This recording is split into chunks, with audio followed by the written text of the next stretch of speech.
drop it. Don't slip. Don't trip.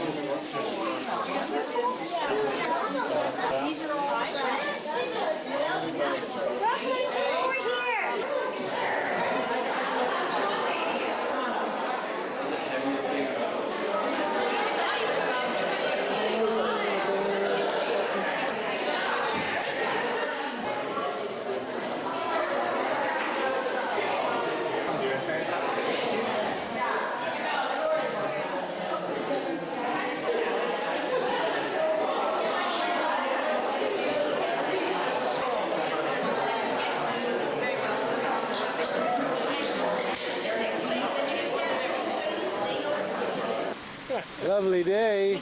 Look, the chicken wieners. Lovely day. Who's doing the chicken wieners? I am. I think I got a chicken wiener. Yeah. No, okay, that's so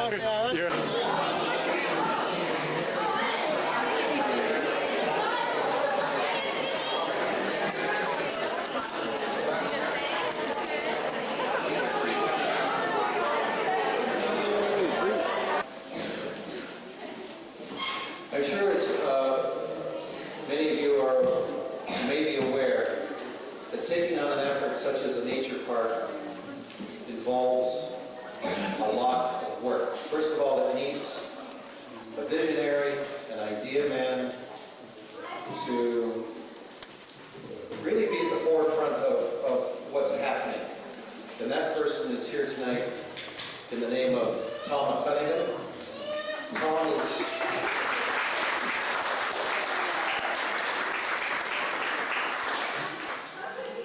and then Sue's job at that point was to sell the idea to the community. Not an easy task. It had to be sold to the board, it had to be sold to the neighbors, it had to be sold to the community in general and people like myself. Come on out and run a bingo every month for 14 years. Which we did. And in the course of that, I'm going to guesstimate that we've raised over $200,000 towards that park.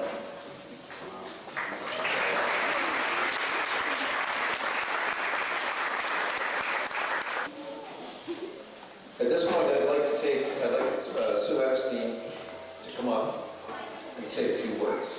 Sue?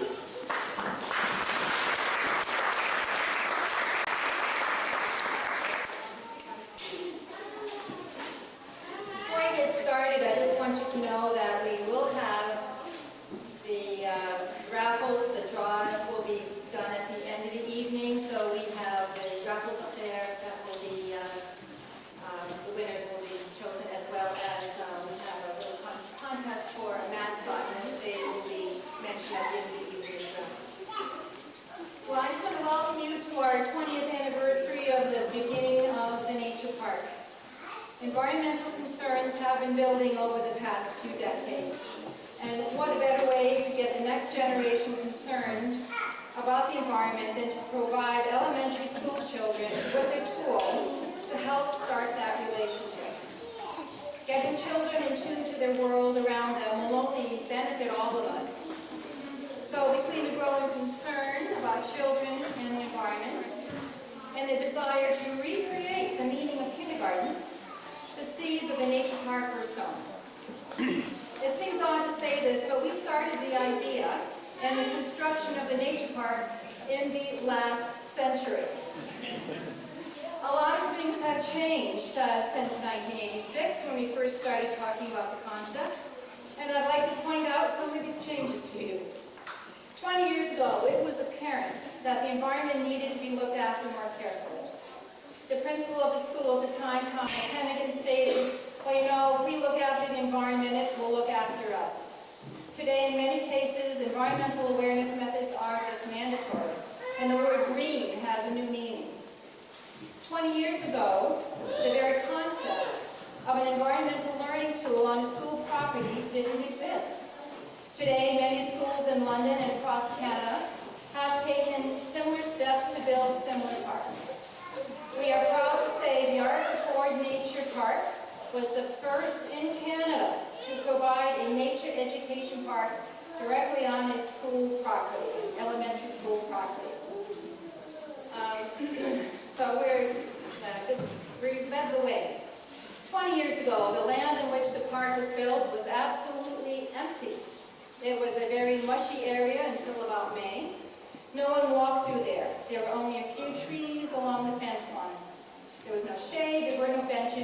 fauna, wildlife, and milk flowers.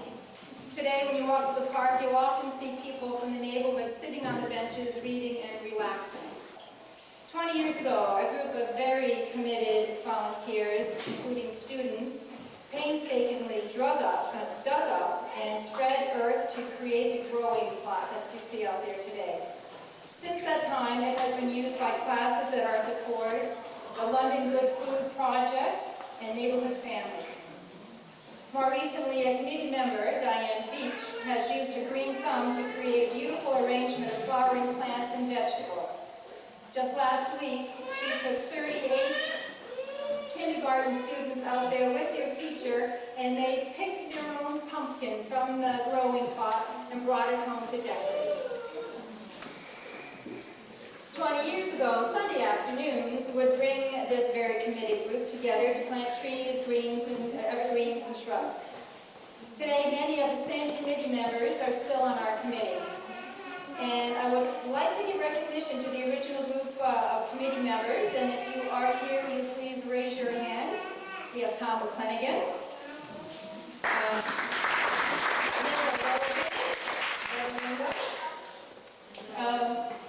Diane Beach.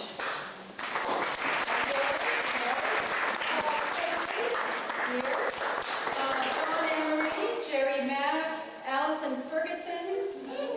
There she is. Gloria Bullock. Gloria's here somewhere. Back there. Fantastic. And today's committee consists of Nancy Hessel. There she is. And Jeff Peter, standing tall there. Martha Ward, another one young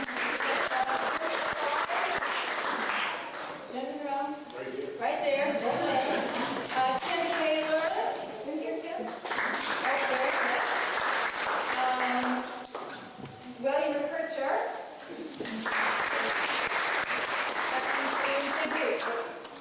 Same boat. Where are you? Enthusiastic, committed group with more energy than you can imagine. And it's been an honor and a pleasure to work with all of them. 20 years ago, the Growing Botanical Garden in Burlington sent a truckload of seedlings to us to be planted in the bird garden. Today, those shrubs and trees rise high above us. And last Tuesday's London Free Press, an article on trees stated some interesting facts. One large tree can provide a day's oxygen for up to 4 people. A large tree can lift up to almost 40 liters of water out of the ground and discharge it into the air in one day. Each healthy tree can reduce airborne dust particles by as much as 7,000 particles per liter of air. Well, I feel proud to say I think the Nature Park has been helping the environment over the last 20 years. 20 years ago, in October of 1988, Jeff Peter and Jenna Denstead, two kindergarten students at the time, helped Ontario Premier David Peterson dig that first shovel of earth into the Nature Park and planted the ginkgo tree. Today, Jeff is a valued member of our Nature Park Committee, and he is responsible for the newly created website. He created a Facebook account for the Nature Park, and it has 106 members, many of whom fondly remember their time spent in the Nature Park. 20 years ago, many of you were very young students at the school. Many of you have had a good taste of life with careers and education, families and travel. Perhaps you can take your families into the park now.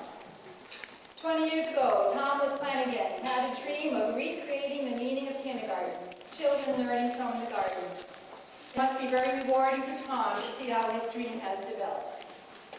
There may be many here who have just recently been introduced to the Nature Park. We're delighted to have you here.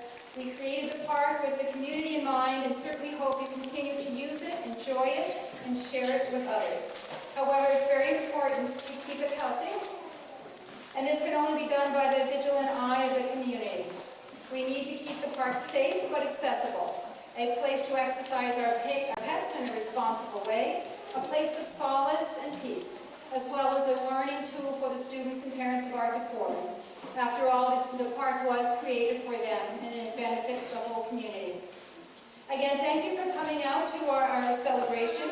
Please sign our guest book over here, and if you're interested in joining our committee, committee to help keep the nature park growing strong. Please make a note or contact one of us with the little green tags on. And I'd like to later, after our speeches are done, to have you join us in having invited us a wonderful cake, compliments Arlene Peter, and stay and socialize with your neighbors. I also wanted to mention that we have a very interesting group over here. It's Growing Chefs, and we're hoping to create, I hope you've had a time to come in and talk to Andrew here. We're hoping to work together with them in the growing plot. They would, what their goal is to have them come in and work with the students, grow their plants, show them how to cook with them. So we're hoping to build a relationship with that. So if you have a moment, come over and see their information. Thank you. Tom, can you say a few words, please?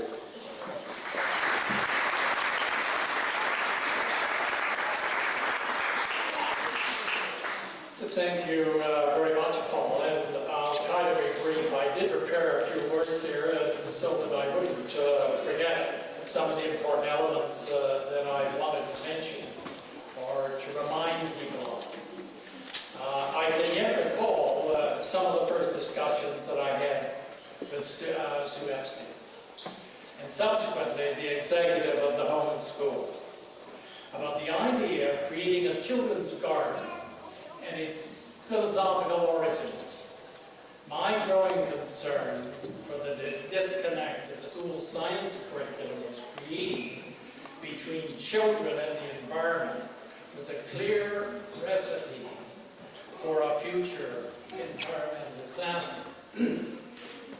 The writing on the wall, even at that time, was crystal clear for those who took the trouble to read and think about the implications.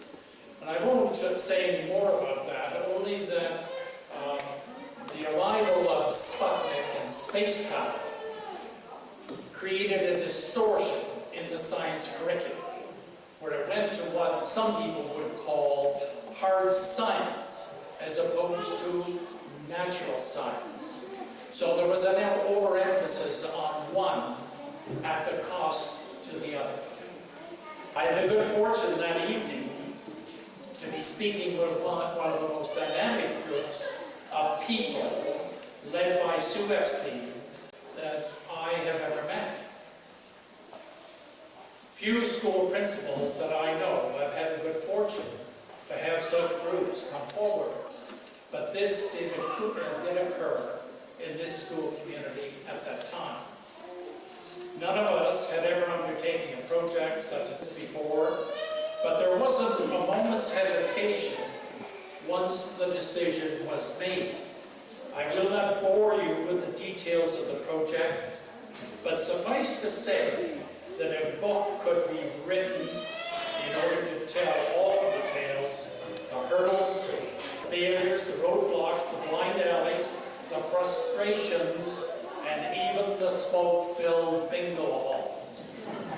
The Arthur Ford Outdoor Educational Foundation had the courage to lead where few had ventured.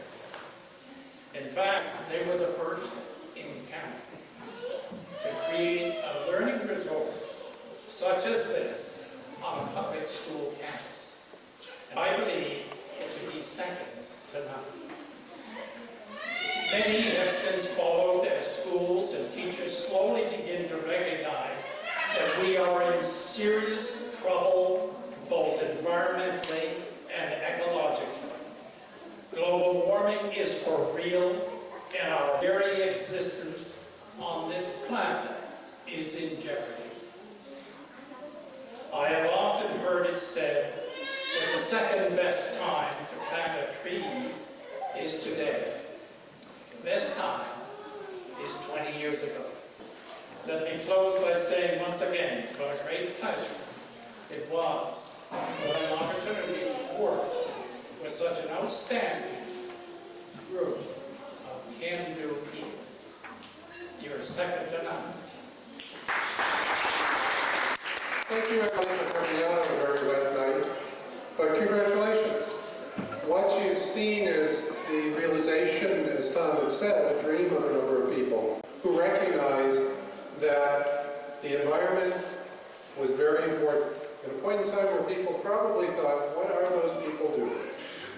But they, like Tom, were visionaries to see that the future really holds promise for those of you who put in that kind of effort, continue to make the effort, and inculcate, challenge, and bring your children into that so that they can make a much greener future than we inherited when we started. But it's always something that requires hard work, but the need also to celebrate. And to celebrate occasions like this together are just simply marvelous. So again, thank you for coming out. Continue with your interest. Continue the work of the committee. Join with the committee and continue to make a difference for London. Thank you.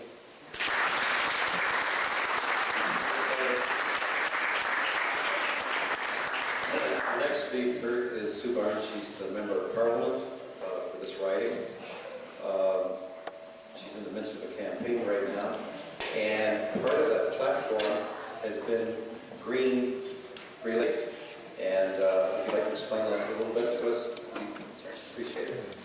Thank you, Sue. Thank you. First of all, it's always really wonderful to be included in an event like this that's about community and people living in a community and working together and celebrating together, and also having the different generations working together.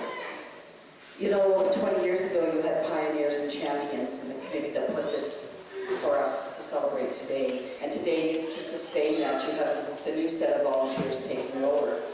But the message I think I have to leave you with is that if anybody thinks you have a choice about taking care of the environment, there really is no choice anymore. You have to take care of the environment. It's not like when we were young where you thought of free air, clean water, everything just came naturally and you didn't have to participate. Today, people want to think that the economy and the environment and their social and health are separate. They're not separate. You have to actually take care of them all together. And you cannot defer taking care of the environment at the expense of other things. You have to take care of and integrate all of your ideas and work towards having a planet that's safe and a life that you can live with for your families, a successful economy, and have good health. They are all related. So this planet is changing. We can stop it, we can adapt, and we can make a stance, and we'll all be healthier, more richer, fairer, and greener together. Thank you very much for including me today.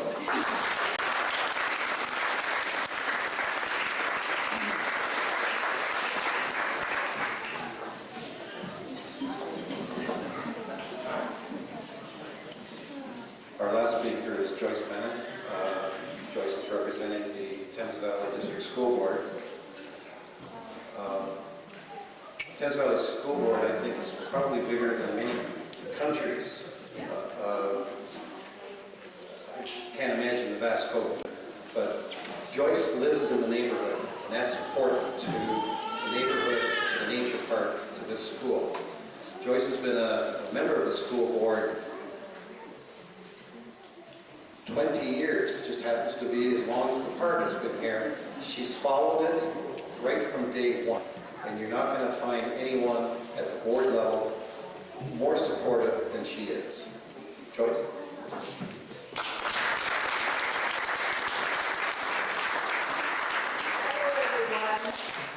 What fun to be here tonight.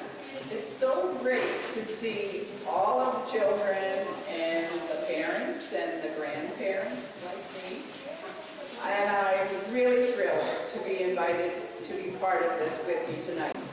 I bring you greetings from my colleague, Terry Roberts, who works with me in this area. And I well remember one of my first visits as a trustee to this building, to the principal's office, with my board mate at that time, Marilyn Jocelyn. And one of the first messages that Tom McClenahan gave me was, well, Joyce, how are we taking care of the environment? What's the school board helping us with to take care of the environment? And the excitement that was there to build a park.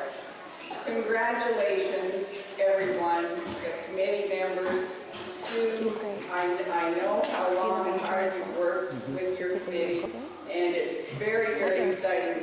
celebrate the 20th anniversary with you. Congratulations and continued success with the park, because the children that are here are the ambassadors that are going to give the message about the environment, and we need to help them learn so that they can be those ambassadors. So thank you for the invitation. Enjoy the rest of the